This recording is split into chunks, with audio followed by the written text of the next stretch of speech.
SCO summit by the President of China, Xi Jinping, and his wife. And Prime Minister Modi arrived for that, and he was formally welcomed and received by the President of China.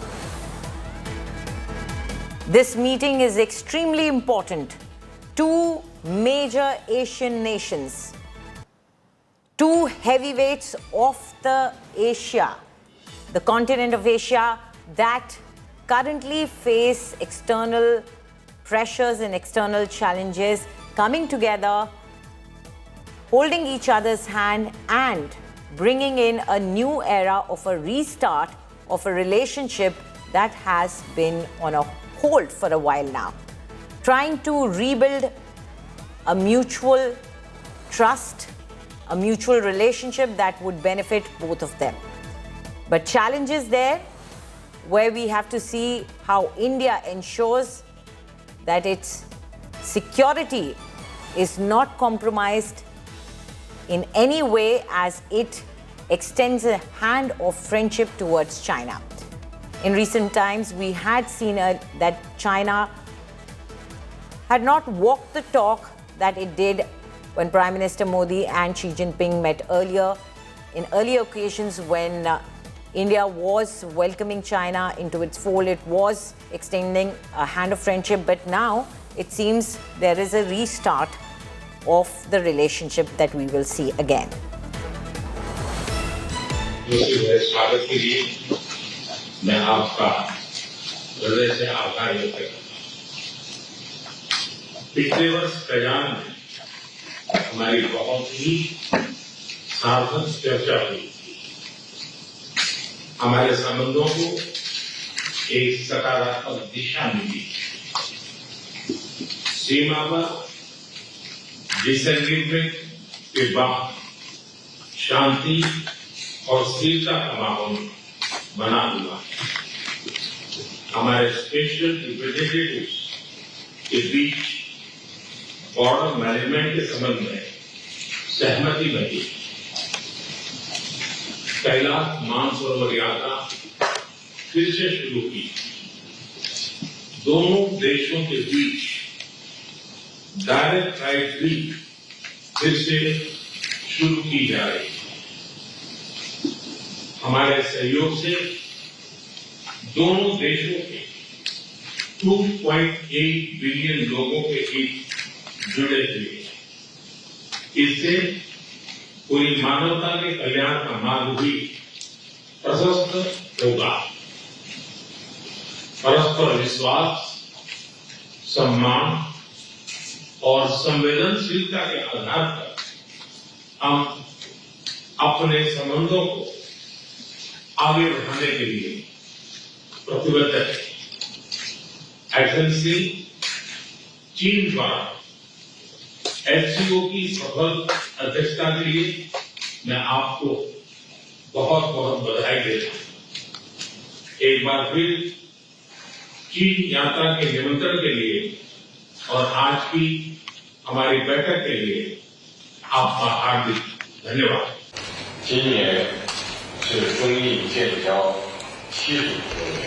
It is a great pleasure to meet you again, Mr. Prime Minister.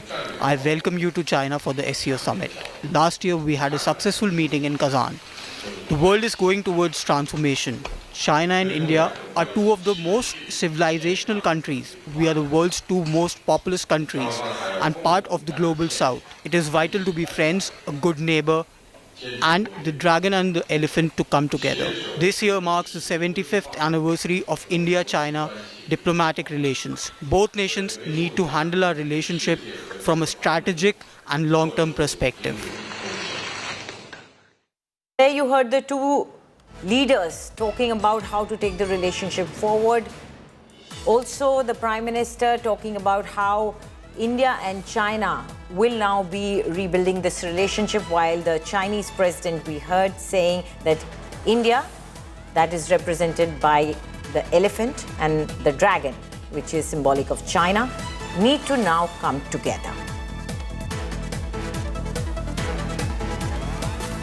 Well, that's all we have for you in this bulletin. We're going to take a quick break now. On the other side, we bring you all the fresh news updates. So stay tuned and keep watching.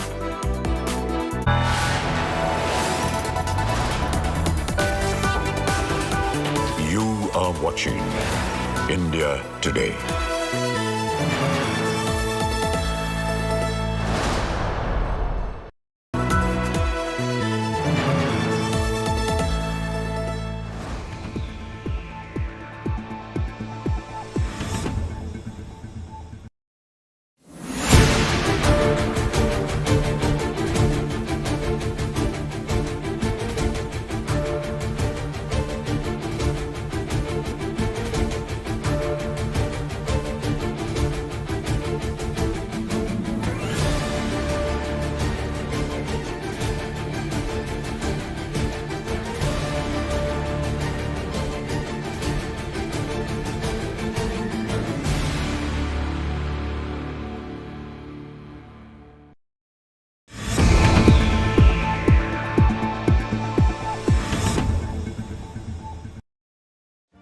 Make your media plan smarter with India Today Live TV on your connected devices.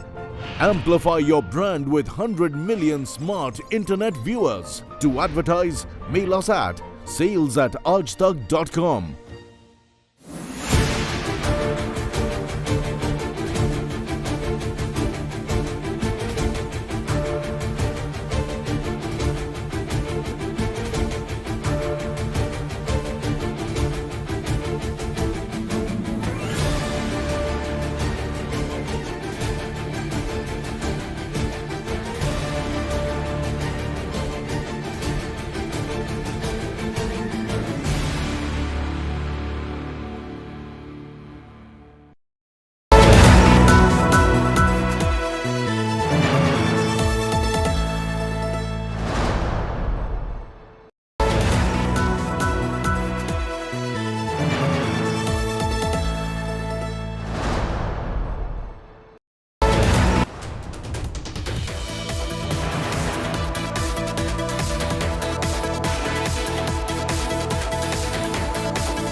Make your media plan smarter with India Today Live TV on your connected devices.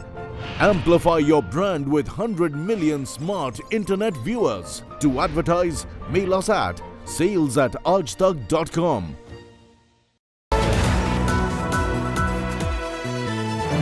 Oh, sorry.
watching India Today.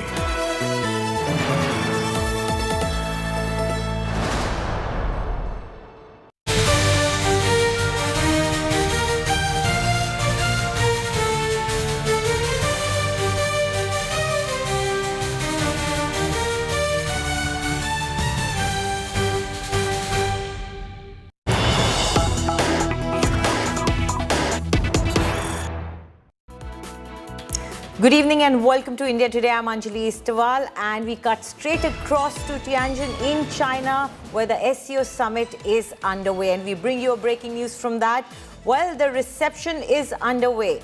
The President of China and his wife are hosting a reception there and Prime Minister Modi has arrived for that reception in Tianjin. You are seeing the visuals of that photo opportunity that happened there. During the reception, all the world leaders who are attending this summit are there for the reception that is hosted by President Xi Jinping and his wife. There in the middle of them, you see Prime Minister Modi also posing for that photograph, that historic photograph that's clicked during these events. Now this SCO summit, these leaders will be part of the summit. There are many bilateral talks also organized as this summit is underway. Chinese President Xi Jinping met up with India's Prime Minister Narendra Modi for such bilateral today. And after that, both the countries gave their statements where we saw that Prime Minister Modi said that we are committed to take this relationship between India and China forward and to extend our ties. President Xi Jinping also said that it is extremely vital for India and China to be friends, two big nations of Asia to be together, to develop together, to work and move ahead together. The dragon and elephant have to unite, have to come together is what the Chinese President Xi Jinping said today. And the picture that you see on your screens right now is coming straight from Tianjin in China where the SCO summit is underway and all the leaders, the members of the SCO summit, the observers, all the leaders are there, as you can see, for the reception that is being hosted by the President of China and his wife. Standing there in the center of the picture, the President and his wife, the hosts, and flanked by the leaders who are there enjoying the hospitality and also for the ever crucial meet that is important for the regional stability and also for global stability. Joining us now is Gaurav Sawant live from Tianjin in China. Gaurav, right now on our screens we are showing the picture from the reception where the Chinese president and his wife are standing in the center and are flanked by all the leaders who are attending this SCO summit and the reception hosted by them. And there we see the Prime Minister also standing there. Explain to us the importance of this picture.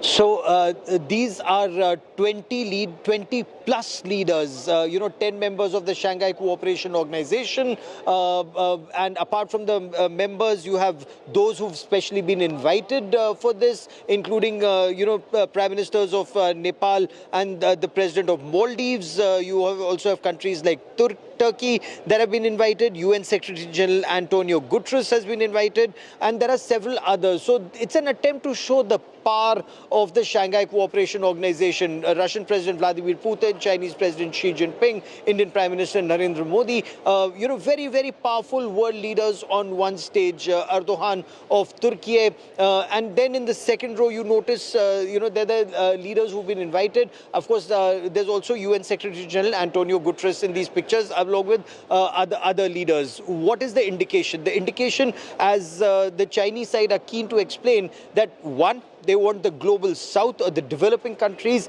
and especially this grouping, the Shanghai Cooperation Organization, to have a bigger role, a bigger say in management of world affairs. That's something they're very keen on. Two, it's to see how this grouping can work together in various aspects and fields, and especially in the economy, in connectivity, in trade. All of that, when they work together, it helps all of them. However, differences are also stark, especially on the issue of the reason for the founding of this organization. The Shanghai Cooperation Organization, or SCO, was established to combat terrorism and extremism in all its forms and manifestations, but China introduced a member that is a globally recognized state sponsor of radical Islamist terror, that is Pakistan.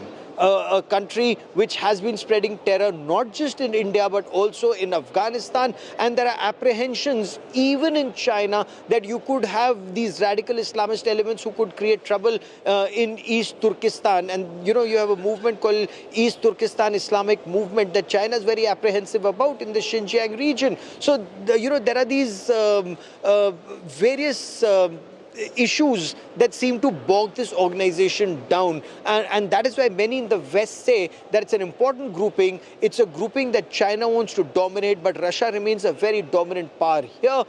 President Putin remains very strong, despite many saying that after the Russia-Ukraine war he would be weakened. But if you see the way the American president dealt with him, or gave him the red carpet treatment in Alaska, clearly President Putin's strength is there for all to see. India's emerging as the world's fastest growing large economy. So India's strength is something that the entire world sees. So much so that looking at India's rise, you have countries like the United States of America that we consider a comprehensive strategic partner, and they have called the Ukraine war as Modi's war.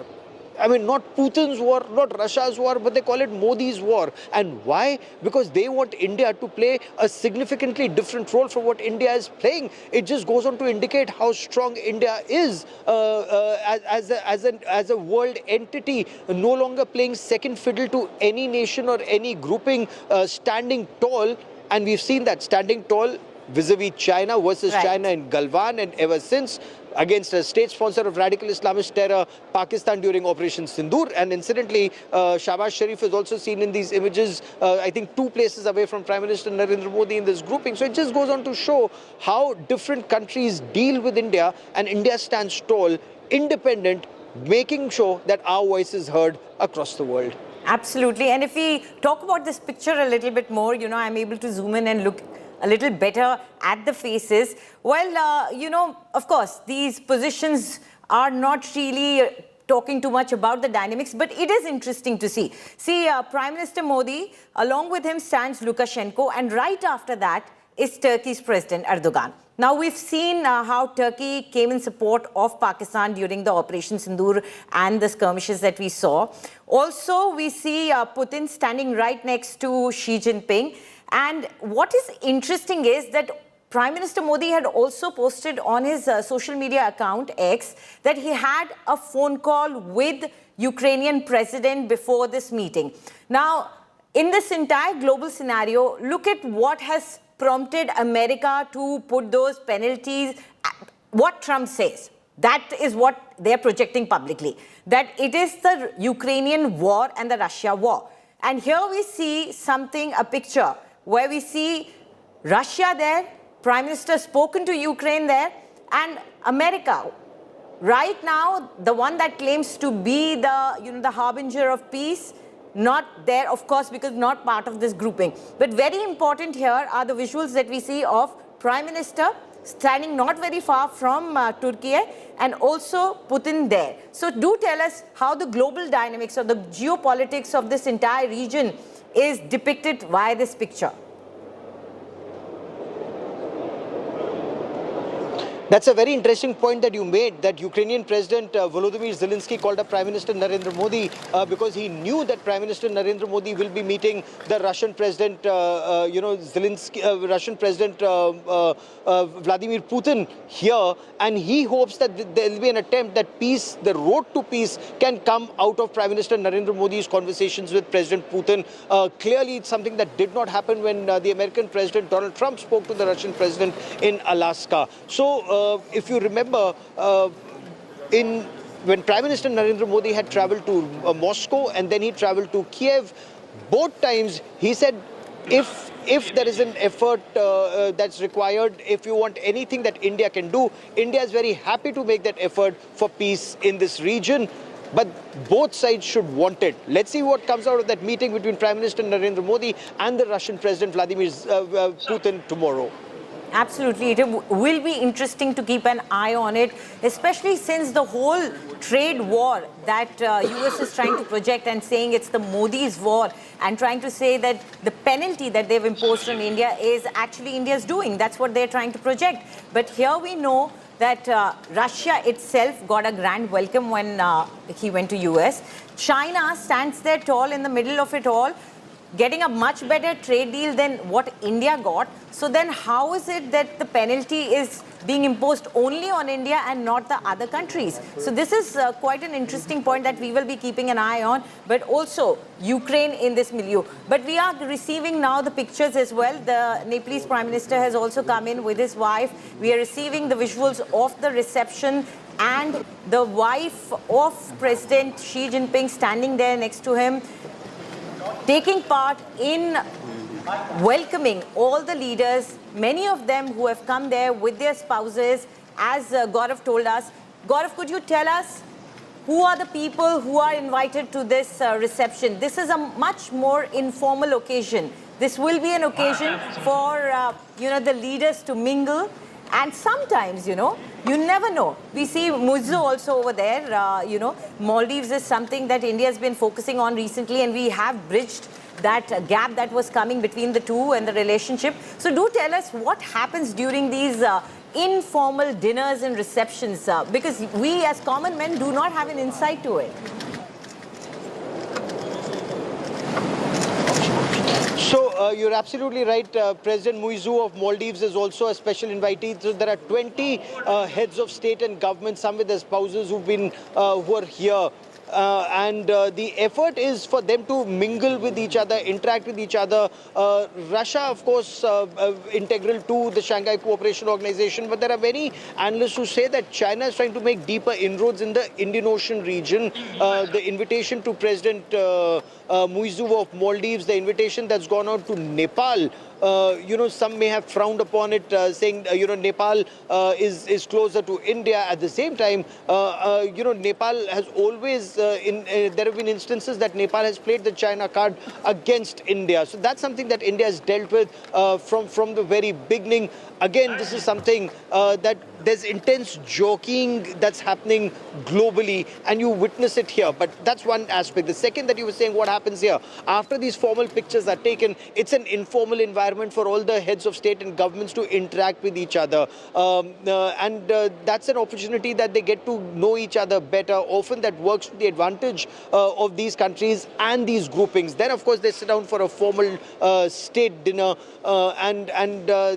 Then tomorrow is the official reception and the Tianjin declaration that we shall see once this meeting is over. But after that, there's another meeting that Prime Minister Narendra Modi will be having with the Russian President Vladimir Putin, and that too is extremely significant. That meeting is very, very important, again, from the points of view of India-Russia bilateral, and whether there's a signal that goes out, the road to peace in Russia and Ukraine, does that go through New Delhi, or does New Delhi have a role to play in it? Not because it's Modi's war on Ukraine, but whether the Prime Minister can play a role in getting Russia and Ukraine to talk to each other, and not through the United States or any other country in Europe that may have their own axe to grind here. Right, and you know what? Trump, everything aside, sometimes give you these nuggets of information that usually don't come your way. And when he says that Putin and Zelensky cannot stand each other and hate each other, that does bring us to that issue that when two leaders of two nations who are at war, when there is no personal chemistry between them, when there is intense dislike between them, it becomes even more significant that a country that has been able to maintain cordial relationship with one and a friendly contact with another brings them together. So, talking about this importance of India's role in possibly trying to bring some peace in that region, do tell us more about it, because we have seen that there has been little bit of, Ukraine's not been very open about how it wants to go ahead with the peace proposal. Putin also has been very adamant on the land issue, how much are they going to give in, how much they want. And EU, recently after Putin's, Russia's attacks on Kyiv, has also become extremely hostile. We are getting these visuals now. Gaurav, I would like to inform you, right now we're getting the visuals of the minute when Prime Minister Modi walked into this reception. He shook hands with the President and his wife as well, posed for the photograph, and once again, after shaking hands, he went ahead to the reception. So those were the visuals of the Prime Minister walking in for that reception that we were talking about. This is an informal occasion for the heads of states to meet and mingle, and you never know what comes out of these informal occasions. But Gaurav continues to be with us. Gaurav, picking up that thought that I was delving into, how important would the SCO be? And also, we've invited Xi Jinping to BRICS. Now, BRICS is something Trump keeps targeting again and again. So these regional summits that we have, how important are these? And now, with there being a possibility of Trump not coming to Quad, how important these regional summits become?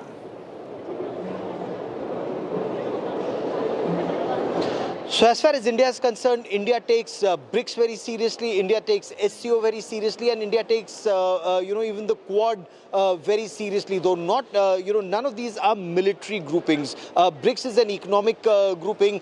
These were the world's most powerful economies that were coming together. Different parts of the world, Brazil, Russia, India, China, and then later South Africa joined, and then other countries want to join, and now there's a long list of countries who want to join the BRICS as a grouping, and that just shows how important and powerful BRICS as a grouping is. America, because there was some conversation about de-dollarization, and India has repeatedly insisted that India is not on board on de-dollarization. So that project is not moving forward, because every decision has to be by consensus, and every founding member has equal say in every decision. So similarly, when Pakistan wanted to be a part of BRICS, it was very effectively vetoed, because you don't want a state sponsor of radical Islamist terror to be a part of the world's fastest growing economies coming together and talking about the betterment of their region, their countries, and the world in general. So this BRICS grouping becomes all the more important right now when you're talking about standing up to Trump's tariff tyranny. And this is where you see BRICS will play a significant role. Prime Minister Narendra Modi has invited the Chinese President to visit India. For next year, India will be hosting the BRICS summit. But then this year, India is also hosting the Quad summit. And will President Donald Trump finally come, or will he back out, or will he back off from here? It remains to be seen, because both Japan and India have adopted a very principled stance on Donald Trump and on his tariffs. Donald Trump, of course, has a different readout of what happened. Japan has a different readout of what transpired between the two. But the fact remains, if two of the four partners are not seeing eye to eye with the United States of America, India would still want this relationship to move forward, because India anyway considers Trump's actions as wrong, unnecessary, arbitrary, and completely uncalled for. And India has done nothing that should have that kind of a response. So is it more to do with Donald Trump on Russia war, or Donald Trump not being recommended for a Nobel Peace Prize, or India saying he had a big role to play in the ceasefire when he didn't have a role to play, or should India have worded it differently, saying that, yeah, he had a role to play in getting Pakistan to back off? There are many issues, that can be argued. But the fact remains, India does not believe in kowtowing, either to America or to China or to anybody else. India is standing tall. There will be, as the Prime Minister said, there will be repercussions, there will be ramifications. He said he'll have personal costs to pay for it, but he's willing to pay that cost for not, kowtowing to America or not doing a sajda to the United States of America, which clearly India is not. And on the other question that you raised, between Russia and Ukraine, frankly, when Prime Minister Narendra Modi had that 5-hour-long discussion with Vladimir Putin, he'd made it very clear, and at SCO earlier also, that this is not an era of war. President Putin also understands that. He says, President Putin apparently is of the opinion that Ukrainian president, within the first week of the special operations in February 2022, had come to the conclusion that this war conflict was unnecessary in Turkey, and it was a Turkey-mediated effort. He had agreed to sign a ceasefire, but Britain had stepped in and said, don't sign a ceasefire, and Boris Johnson had then gone to Kiev, and this war kept lingering on. So it was basically President Putin's impression is that it's Europe and America that were fueling this war, using Ukraine as an excuse. Is that what is happening even now, is the big question. And can India then prevail to ensure that Russia and Ukraine talk to each other and decide a way forward? It does appear extremely different. Why? Because one fact is clear: Russia will not cede any territory that it's gained with the loss of a lot of lives in this war. So that is why, unless Ukraine decides to cede territory, this war will either end up being endless, or there will have to be a change of government, at least in Ukraine. Right, and this war has impacted many. It has impacted many economies as well. A loss of life is, of course, the biggest issue, but after that is also economies. It pushed up inflation in many countries. It pushed up living costs in many countries. And every time winter comes, it becomes a huge issue. But Europe, it seems to be now finding other sources of energy as well. But energy is also something that is a big issue in this war. But Gaurav, we were talking about the influence of America and how it tried to bully India into probably, as we say, maybe out of politeness, nobody's saying or addressing the elephant in the room, but how Trump has almost 40 times mentioned that he tried to stop the war between India and Pakistan. Probably it is all about that. It's about the ego of one man and using his country's might to bully another country into submission and wanting them to toe the line. But here we heard in this statement from the Chinese president that they want to stress on strategic autonomy. They want to boost trade while avoiding third-party influence. Now, third-party influence can be read by many as US influence, especially since it is the country right now globally that is trying to impose tariffs on every possible country. So even though US may not be mentioned, but could it be US that both the countries are referring to when they say that they want to increase trade without while avoiding third-party influence?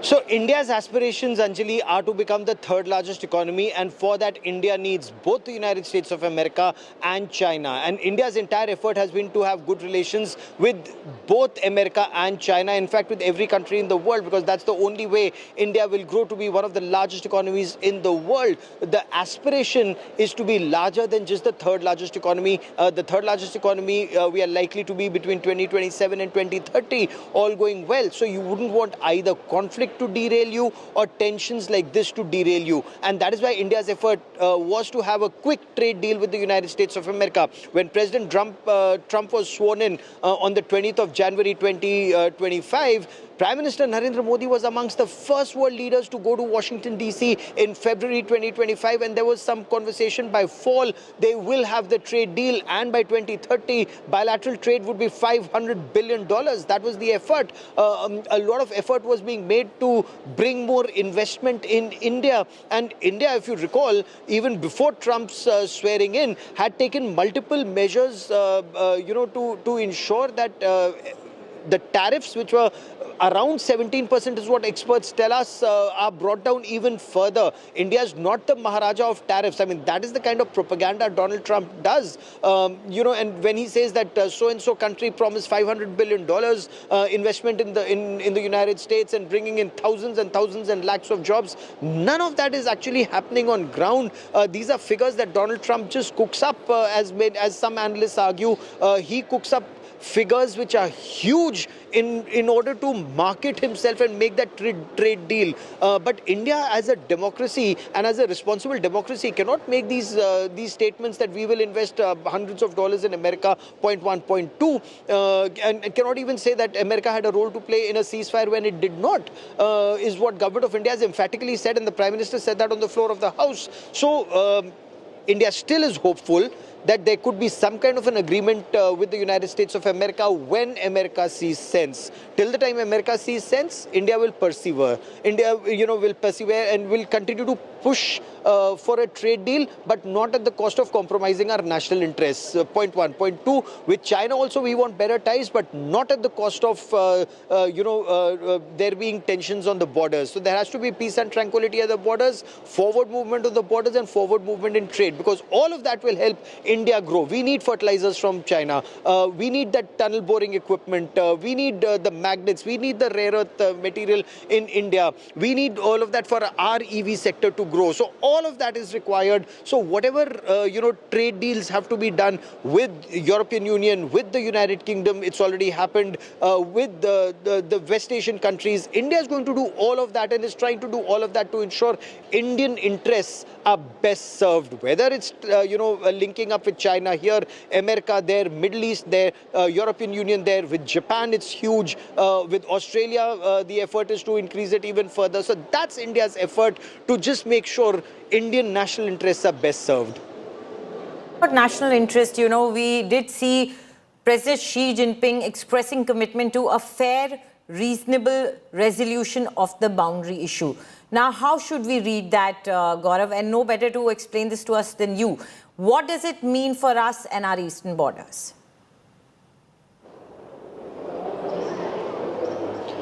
So China has repeatedly tried to unilaterally alter the line of actual control. And in Doklam 2017 and Galwan 2020, India resisted Chinese creeping forward and occupying Indian territory, which led to friction. We lost 20 lives, including Colonel Santosh Babu, who was awarded a Mahavir Chakra posthumously.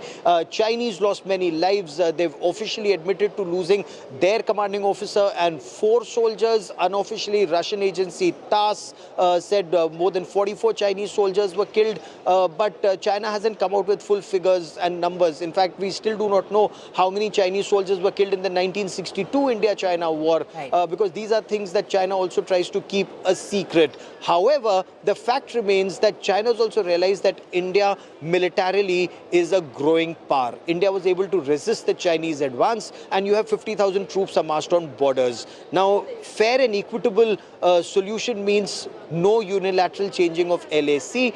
At least you start demarking positions on the map, at least start exchanging maps, at least declare your claim line of where you are, and then move forward to decide where each party is. In the past, there were opportunities.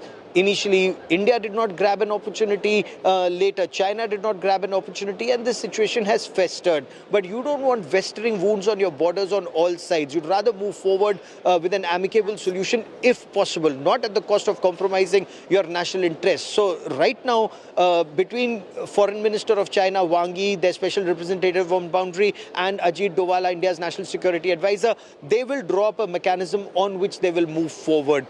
Both the leaders are satisfied with the way peace is prevailing, at least as of now. They're moving forward on the economic leg that benefits China, that benefits India, because China will not do anything which will unilaterally benefit India. India too now is rising as a power, though a $4 trillion economy compared to 18 trillion of China and 30 trillion of the United States. So it will take us time to get where we want to get. But India also doesn't want to do anything that will unilaterally benefit China. There's been a lot of unilateral concessions in the past. The effort is now that you ensure that some of your interests are better protected, but then you also have to keep importing from China to keep India's costs in India low. That's also one of the efforts to keep our economy flourishing or growing. You have to keep costs in India low. So that's a fine balance that India attempts to draw. Sometimes you win and sometimes you don't. But that's the effort, government sources explain to us. Right now, with that thought, they're moving forward, that our economy must continue to get spurred. It must continue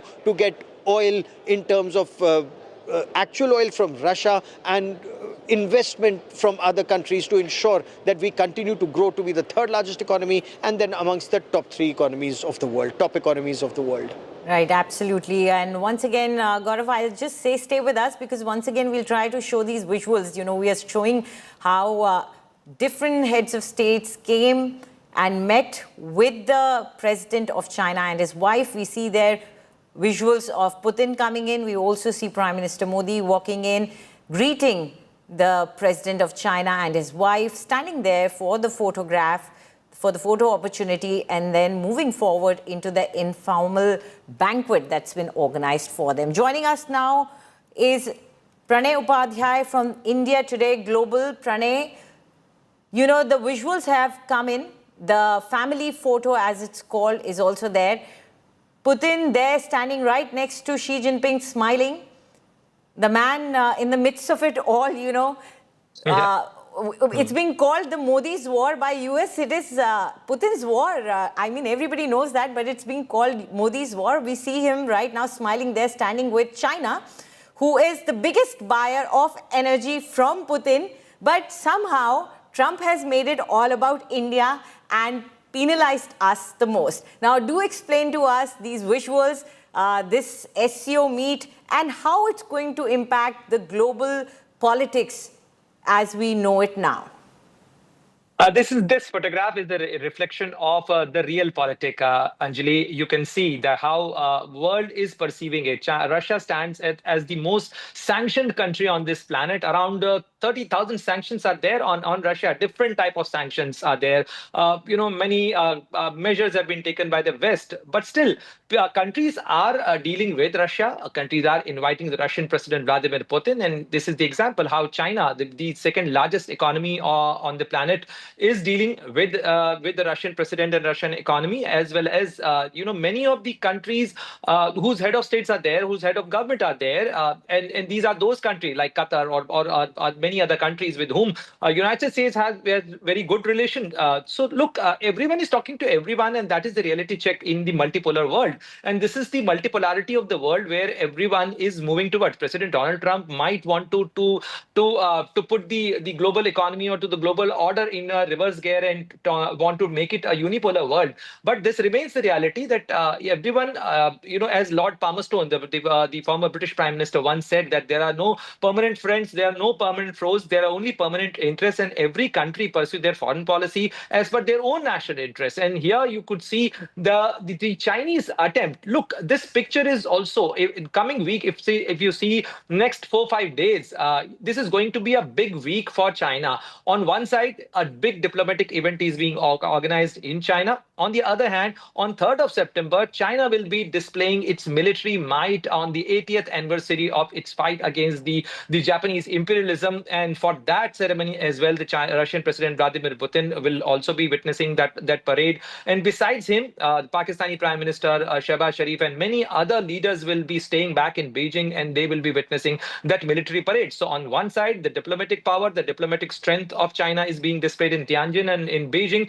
China would be displaying, its military might. So where does India stand? Look, India, if you see Prime Minister Narendra Modi's Asian tour of 2 nations and his Asian outreach, he went to Japan. He went to Japan. That was a bilateral meeting. Japan is an important partner of India, bilaterally as well as in multilateral forums like multilateral forum like Quad as well, which is an important grouping. India is the current chair of Quad, and though President Donald Trump and his team has so far not confirmed that whether they will be participating in a Quad summit or not, but this remains a reality that many of the Quad partners, many of the Western countries, so India comes with a very unique proposition here, Anjali, that we hosted G20 in 2023.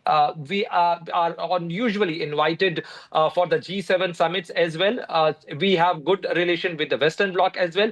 And on the other side, in the Asian sphere, we have our own clout, we have our own importance. And if you see, why did Prime Minister go to SCO? SCO is one of the most important regional grouping. The way SCO has grown up in last 20-25 years, we have seen that we have to be here because this SCO summit represents around 60% of the landmass of Eurasia. It represents around 40% of the global population and around 20 or over 20% of the global GDP. So there, being a growing economy, being the fastest growing economy on earth, and a very important economic player, we have to be there in this grouping so that we can put across our ideas and be partnered in this global change. Right, absolutely, Pranay. And this is also a message to America, we are not bowing down. There are other options as well. And the more they delay the negotiations on the trade talks and everything, India is doing its best to explore other markets as well and outreaches to other countries as well. Pranay, do stay back with us, but we're going to quickly show some aspects of this bilateral meet that happened in China today, in a meeting that was watched closely across the globe.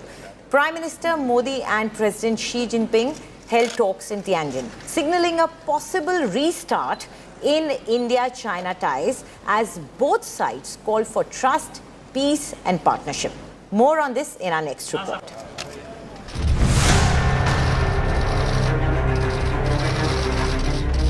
The dragon and the elephant must come together. That was the message from Chinese President Xi Jinping to Prime Minister Narendra Modi in a high-stakes bilateral on the sidelines of the SCO summit in Tianjin.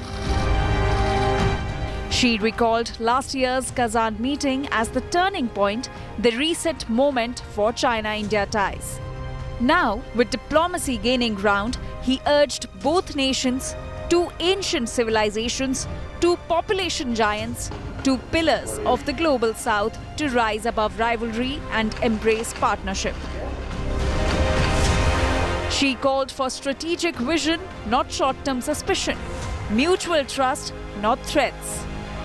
And yes, a dancing of the dragon and the elephant as the right path forward. It is a great pleasure to meet you again, Mr. Prime Minister. I welcome you to China for the SCO summit. Last year, we had a successful meeting in Kazan. The world is going towards transformation. China and India are two of the most civilizational countries. We are the world's two most populous countries and part of the global south. It is vital to be friends, a good neighbor, and the dragon and the elephant to come together. Prime Minister Narendra Modi reaffirmed that India-China ties are back on a positive track. He pointed to concrete signs, a peaceful border, resumption of direct flights and Kailash Mansarovar Yatra, and a renewed commitment to cooperation. Prime Minister Modi stressed that India and China are not adversaries but partners in progress. सीमा पर disagreement के बाद शांति और स्थिरता का माहौल बना हुआ है। हमारे स्पेशल रिप्रेजेंटेटिव्स के बीच बॉर्डर मैनेजमेंट के संबंध में सहमति बनी। कैलाश मानसरोवर यात्रा फिर से शुरू की। Even Chinese media is calling this meeting a potential breakthrough, a turning point in India-China ties. हम बहुत खुशी से ये देख रहे हैं चीन भारत हम दोनों दो पड़ोसी देश है ना हम तो इस दुनिया के सबसे बड़े विकासशील देश भी है और इस दुनिया के तो उभरती अर्थव्यवस्थाएं भी है तो अगर हम दोनों एक साथ हाथ मिलकर काम करते हैं तो जरूर बहुत सबसे मजबूती शक्ति होगी. As the world watches a shifting global order, both leaders agreed this relationship must be driven by long-term purpose, not border headlines. Could Tianjin be the breakthrough? With Gaurav Sawant and Shweta Singh in Tianjin, Bureau Report, India Today. So let's try and understand why this bilateral meeting is taking away all the headlines from SCO. Well, there are many takeaways from this meeting which are important for India and China. Takeaway number one. Well, it's been said by both the countries that the ties are going to be based on mutual respect and trust. Trust is extremely important because earlier India, which had extended a hand of friendship, had faced some trust issues as far as China is concerned. And this is important for India now. The takeaway number two, they are trying to re-establish the direct flights between India and China soon. This is going to give us not just movement of people, but also movement of culture, will build trust, and it is important for people to people connect between the two countries. Takeaway number three, focus on cultural ties like Kailash Yatra, which is extremely important for the Indians, and China realizing that and trying to offer an olive branch has resumed that. This is extremely important. Now, takeaway 4, the border management agreement between India and China. Well, you have to understand, India and China have had a border management system for many years, and agreements after agreements have come. Now, this has started from 1993 and continues till date. And the latest happened when India and China spoke about the Eastern Ladakh conflict and came to a sort of a common ground where they decided they're going to reduce their troops and talk through special representatives. Now, another key takeaway is that 2.8 billion people-to-people ties are important. What is the population of this world? 8.3 billion. And almost 3 million out of that are in these two countries. Imagine the strength if people-to-people ties can be fostered between these two countries. Takeaway number 6, recognition of power of Global South. Well, as Gaurav and Pranay were saying earlier, that US may want a unipolar world, but the truth is that the Global South is rising. And that power has to be acknowledged by the Western countries, especially America. Takeaway number 7, building on civilizational ties. We all know India and China have centuries of ties. India gave Buddhism to China. We've had scholars, we've had monks traveling between the two countries, and these civilizational ties are something that we need to preserve and build on. Takeaway number 8, focus on long-term relationship. India-China relationship has been tumultuous, least to say, and it has to be fostered, it has to be nurtured so that it lasts in long term. Takeaway number 9, a clear mention of changing global order. This is important because India has constantly and consistently been saying that the global order is changing and it has to be acknowledged by the people who propagated the earlier global order. And this is what China is also now ready to acknowledge and help India with in making the Western countries acknowledge. And takeaway number 10, cooperation for peace, prosperity in Asia. Well, if the two big giants of Asia come together and focus on development and peace, then that's what Asia is going to get, because these are the two most important countries. And as we see in SCO, also another big power, Russia is there. So that's important. Now, Pranay, we just mentioned what are the 10 key takeaways from this bilateral meet. Would you like to add more to it? Very nicely and beautifully represented the entire crux of this meeting. What are the big takeaways? What did India get out of it? But what are the red lines, or what are the prerequisites which was underlined by Prime Minister Narendra Modi? Look, there are three important things. To take forward this relation, India expects three basic things: mutual respect, mutual interest, and the mutual sensitivities. So there has to be there has to be concern, there has to be respect for all these things. There mutual respect should be there. We have seen it shouldn't be a hegemony, it shouldn't be a China driven process. We have seen some of the processes where the China decided wanted to be on the driving seat and wanted to drive the process. Look, it's like two big economies, two big populous countries are talking to each other. They want to minimize their differences. Also, we cannot wish away the problem. Look, we are bound by geography. We are the neighboring countries. And historically, Anjali, if you see, it never happened in the history that two big civilization, two old civilization, and two rising superpowers, grew side by side. This is happening for the first time. And we have to be mindful about it. The 3,488 kilometers of unresolved border remains a problem. President Xi Jinping might have underlined the fact that let us not get our relationship be constrained by the border issue only, but border remains a concern. And this also remains a fact, Anjali, that around 43 square kilometer area of India remains under Chinese occupation. We cannot, forget about that. Okay. We have agreed to deal with this issue. We have agreed to all the border mechanism. We wanted to engage with China to resolve the border, which was also acknowledged by the Chinese side that there should be a fair mutually acceptable and reasonable solution to border. But we have to be mindful about these facts. Absolutely. And besides that, the Chinese interest and Chinese involvement in the POK, CPEC, these remain the concern area for India. That's why the phrase I would use as far as this meeting is concerned, that there is a cautious optimism. Cautious optimism. Okay, that's a nice phrase to use, Pranay. Thank you very much for telling us what exactly this bilateral means for India and for China as well. But you know what?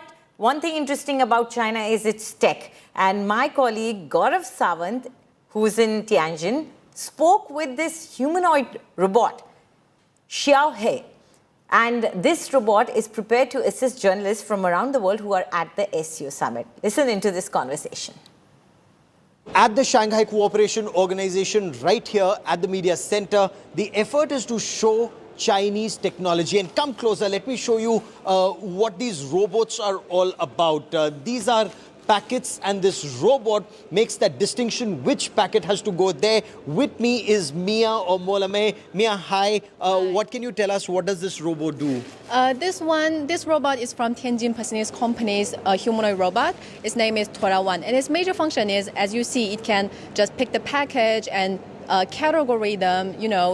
Just put them into different source categories based on their colors. And as you can see over the baskets over there, it have black packages with the black ones and the white with the white ones. Yeah. So this is just one of the many technologies on display. So watch this. It has the camera there. It notices the package. It has fingers that makes the distinction and drops it in different categories depending on the color of the package. They can also make that distinction according to weight. So automation is the key that they're trying to show. What is also very interesting, and come closer, let me try and show you this. This is a drone recharger, and it's all about size, scale, and scale. How many drones? This is a drone charger, am I right? Yes. It's not only just a drone charger. It can just, just let the drone up and just put it down and some of that. So So it's automation. In the civil, it has a role. In military, it can have a role. What role does it have? So this is a machine that not only charges the drone, it can replace a faulty part, and it can launch a drone. And apparently more than 50 drones, one after the other, it has the capability of recharging, repairing and launching. The number of drones it can repair and launch. The number of drones is This one I need to ask my technician right now. Yeah. Perfect. So when I was speaking to one of the technicians, they were telling me about the size, scale and speed with which these robotic arms they work. And just imagine, so this drone has a camera here. It's a quadcopter. It can be used for surveillance. It can also, in a different context, have other uses. So this is where their technology comes. Another piece of equipment that is on display here is something that would ultimately replace a human. This is a charger, a battery charger in an electronic vehicle. What does it do? So you bring your car, you don't even have to spend time in putting the charger. This arm does it on its own, a robotic arm. So this is how China is displaying some of these robots, and these youngsters are explaining this. Now, what is their effort? The effort is to show the size, the scale at which all these technologies are coming into China, also artificial intelligence. Gaurav Sawant in Tianjin, China, for India Today. This is the next generation of technology. This is an immersive technology experience. So watch this screen and watch this equipment around me. This gives you a sense of what's happening around. So the next time you watch a movie, it may just be like this in a giant movie theater, where the theater is also on the floor. This will show you the entire experience of the movie that you're watching. And it's not just sight, it's also the smell. So every sensory power is being used here. So for example, if there's a fragrant tree or there are flowers, there'll be a fragrance of trees and flowers just behind. You see the trees there and you smell that fragrance here. That's the experience. And let me show it to you how this immersive technology works. So you have, like in a movie theater, chairs like this. So I'm sitting here and watching this movie. Now, when I watch these images, it's all over. I get a sense of height here. I can see the birds, they're flying around me, and then they soar. And it's all around me, this immersive experience. Watch this. It's as if these images transport you there. From artificial intelligence to the sensory power, all of that is being utilized here, and this is what China is showcasing. With me is a volunteer here at this stall in Changling Museum. Explain to me what this experience is. You said mean this video? We have two video, and this one is means the Wings of Peace, Shared Destiny, and we can see this have many different SCO members country, and there are very famous landscapes in here. And this here you can see the 3D effects. Yes, it's very directly to feel the you can see and you can smelling, touching, all this in one. Yes. So it's the use of all your senses and sensory power. It's not just see it, you can also smell it and touch it. It almost feels as if you're soaring like the people there. That's Kremlin, Moscow in winters. Does that make you feel cold? Well, that's the impression. Of course, the air conditioning here hasn't come on to make you feel cold or to feel that there is a whale right behind you. But I am told their effort is that next time you see a horse, you can smell the horse. When you see a whale and there's a splash of water, there'll be a splash of water on your face. So that is how immersive they intend to make this technology. Gaurav Sawant in Tianjin, China, for India Today. So amid the diplomacy, you see the tech might of China displayed there. And with that, it is a wrap on this bulletin. Thank you for watching India Today. For more news and updates, you can log on to indiatoday.in. You can also download the app. We're going to take a quick break now. Keep watching.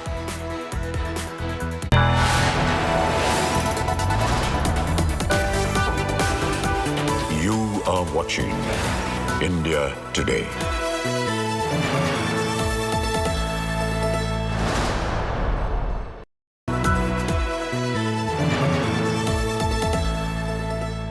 Moto G96 5G. All eyes on you. Hi, here are the top headlines. Presented by Motorola. PM Modi in Mann Ki Baat says, flood devastation is the nation's collective pain. Xi Jinping tells PM Modi that India and China are great civilizational powers. Punjab floods affect 1,000 villages and destroy 3 lakh acres of crops. Beat the Doklam Standoff 2017. From Doklam now to the Finger Four area along the Pangong Tso Lake in Ladakh, there was a scuffle and stone pelting by Chinese border guards. To tracking the Wuhan thaw. Quickly cut across to Wuhan in central China. Prime Minister Narendra Modi shaking hands with the Chinese President Xi Jinping. From Mahabalipuram Initiative. Prime Minister Narendra Modi to receive the Chinese President Xi Jinping here at Mamlapuram. To the 2020 Galwan standoff. There is tremendous trust deficit between India and China. And the Kazan handshake. The BRICS body paving the way for a better future for multilateralism. Gaurav Sawant gets you every development from ground zero. Gaurav Sawant reports on Modi-Xi summit only on India Today.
It is a great pleasure to meet you again, Mr. Prime Minister.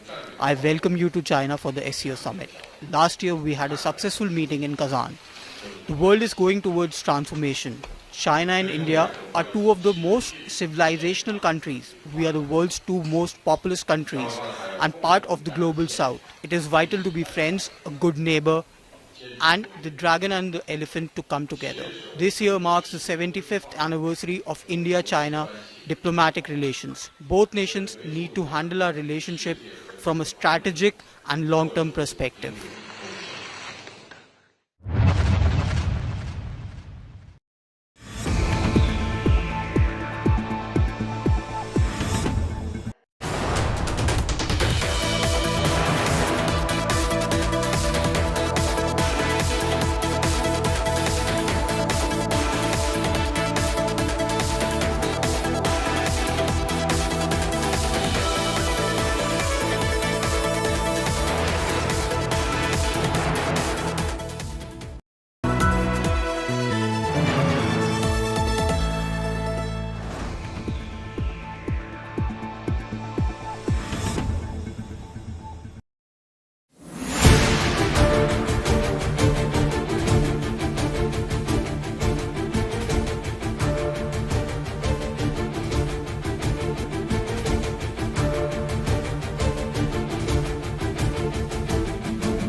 वो आरक्षण सरकार का जिम्मेदारी है, देखता है कैसे उसको जिम्मेदारी लोग पास पहुंचाता है, उसको जिम्मेदारी है, वेट करना है क्या, कैसे नहीं पहुंचेगा तो जनता ही नहीं उसको गाड़ फेंकेगा।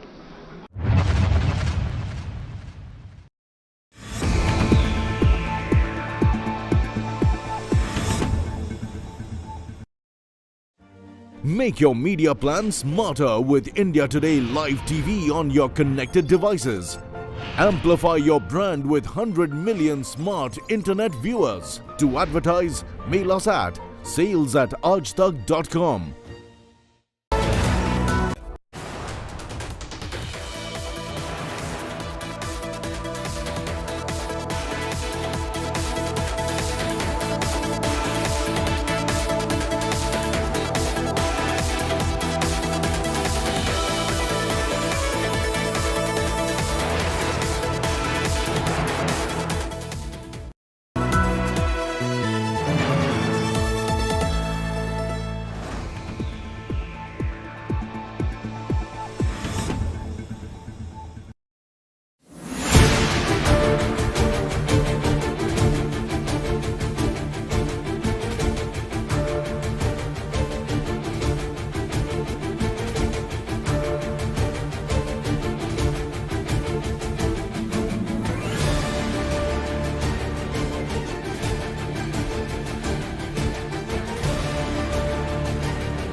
China has moved ahead of the United States in popularity in a whole lot of countries. And that was not the case 1 year ago, where countries now are basically, saying the US brand is in the toilet and China's looking like, actually in a bizarre way, a more responsible player. So that's one of the big things that I hear from my friends who continue to work in these governments in Europe, in Asia. Take a look at India as another example. I mean, here's a country that on a bipartisan basis, we were working to try to build a deeper and more sustainable relationship with. And the China challenge loomed large in that. Now you've got President Trump executing a massive trade offensive against them. And the Indians are saying, well, shit, I guess maybe we have to go show up in Beijing and sit with the Chinese because we've got to hedge against America.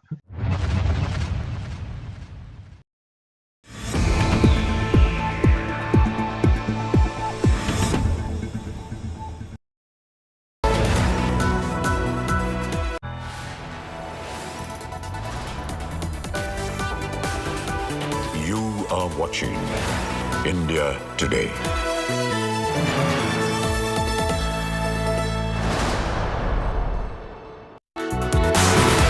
Good evening and welcome to India Today. I'm Anjali Istawal. Let's take a look at the top headlines of this hour.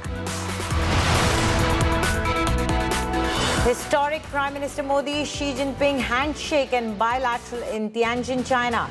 PM Modi hails India-China ties, says determined to take India-China relationship forward.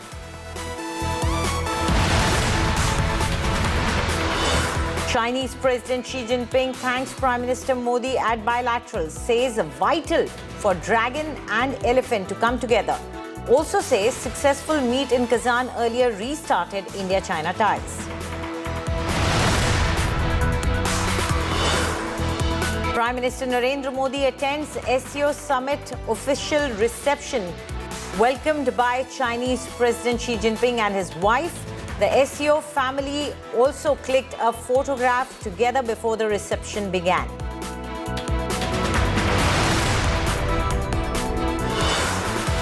Big anti-terror global outreach in China by Prime Minister Modi. Sources say PM Modi raised the issue of terrorism with China, calling terrorism a global menace. Sources also say Prime Minister Modi urged China to jointly fight problem of terrorism.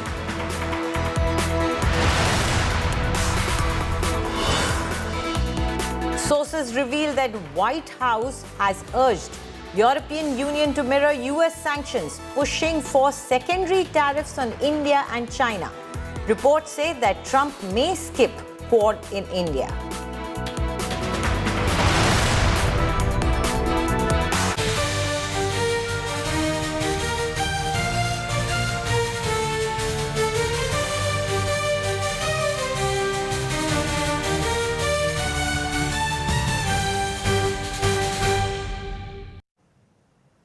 The big news of the day, SCO summit in China. In a meeting that was watched closely across the globe, Prime Minister Modi and President Xi Jinping held talks in Tianjin, signaling a possible restart in India-China ties as both sides called for trust, peace and partnership.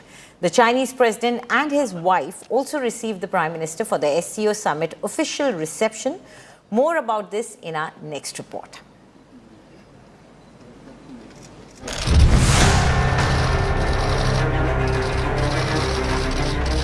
The dragon and the elephant must come together. That was the message from Chinese President Xi Jinping to Prime Minister Narendra Modi in a high-stakes bilateral on the sidelines of the SCO summit in Tianjin. Xi recalled last year's Kazan meeting as the turning point, the reset moment for China-India ties. Now, with diplomacy gaining ground, he urged both nations, two ancient civilizations, two population giants, two pillars of the global south to rise above rivalry and embrace partnership. Xi called for strategic vision, not short-term suspicion, mutual trust, not threats. And yes, a dancing of the dragon and the elephant as the right path forward. It is a great pleasure to meet you again, Mr. Prime Minister. I welcome you to China for the SCO summit. Last year, we had a successful meeting in Kazan. The world is going towards transformation. China and India are two of the most civilizational countries. We are the world's two most populous countries and part of the global south. It is vital to be friends, a good neighbor, and the dragon and the elephant to come together. Prime Minister Narendra Modi reaffirmed that India-China ties are back on a positive track. He pointed to concrete signs, a peaceful border, resumption of direct flights and Kailash Mansarovar Yatra, and a renewed commitment to cooperation. Prime Minister Modi stressed that India and China are not adversaries but partners in progress. सीमा पर disagreement के बाद शांति और स्थिरता का माहौल बना हुआ है। हमारे स्पेशल रिप्रेजेंटेटिव्स के बीच बॉर्डर मैनेजमेंट के संबंध में सहमति बनी। कैलाश मानसरोवर यात्रा फिर से शुरू की। Even Chinese media is calling this meeting a potential breakthrough, a turning point in India-China ties. हम बहुत खुशी से ये देख रहे हैं जिन भारत हम दोनों दो पड़ोसी देश है ना हम तो इस दुनिया के सबसे बड़े विकासशील देश भी है और इस दुनिया के तो उभरती अर्थव्यवस्थाएं भी है तो अगर हम दोनों एक साथ हाथ मिलकर काम करते हैं तो जरूर बहुत सबसे मजबूती शक्ति होगी. As the world watches a shifting global order, both leaders agreed this relationship must be driven by long-term purpose, not border headlines. Could Tianjin be the breakthrough? With Gaurav Sawant and Shweta Singh in Tianjin, Bureau Report, India Today. So let's try and understand what exactly came out from this very crucial bilateral meet. There were some key decisions that were announced by China and also by India. Firstly, China said that they want peaceful borders and they want to recommit to calm and fair resolution of any disputes that might be arising. We know that the line of actual control has been something where we've seen India and China facing off. But in the last few months, we've also seen special representatives meeting and then working on resolution of these issues. Also, China said, we want to be partners, not rivals. Differences must not mean that they become disputes. This is extremely important because if the two large economies come together and work as partners, this is going to make a huge impact on the global economy. Also, stable ties equal stronger Asia. Well, this is plain to see. If the number 2 economy of the world and number 4 economy of the world have stronger ties, that means Asia is going to be strong. Not just growth will be seen, also there will be a multipolar world where there will be no one big boss, no one big country calling itself superpower and telling everyone else what to do. Also important, strategic autonomy. This is important because both the countries say they do not want any third-party influence. Which is that third party? Could it possibly be US, which has been at loggerheads with China as far as trade has been concerned, but surprisingly even more with India putting penalties on us for buying Russian energy. Also, Xi Jinping has been invited to the BRICS Summit 2026 and she has accepted and also pledged support for that event, which is important because BRICS is something that India has really focused on, and it is also something that particularly incenses Trump. And Trump hates the de-dollarization, which is one of the focuses of BRICS. Now let's talk about what are the action points of this bilateral meet. Well, there is going to be support for the boundary talks via special representation.